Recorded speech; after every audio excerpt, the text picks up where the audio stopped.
ஏன் ஆசிரியர்களை வணங்க வேண்டும்?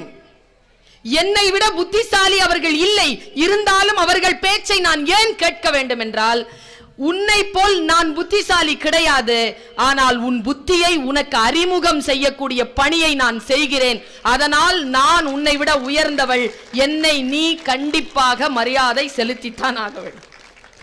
ஆசிரியர்களுக்கான நிலைப்பாடு அது. பெற்றோர்கள் குழந்தைகளை ஆசிரியர்களிடம் ஒப்படைக்கின்ற பொழுது முழு மனதோடும் மரியாதையுடனும் ஒப்படையுங்கள். எனக்கெல்லாம் எங்க அம்மா எல்லாம் நான் சொல்லியிருக்கிறேன் இதை நிறைய நேரங்களில். ரெக்கார்டு வேற பண்ணீங்கன்னா எப்படி பல விஷயத்தை பேச முடியும்? 4ஆம் கிளாஸ்ல நான் ஃபெயில் ஆயிட்டேன். அதாவது ஏன் ஃபெயில் ஆனேன்றதை சொல்றேன். யாரும் அதை கேட்க மாட்டாங்க.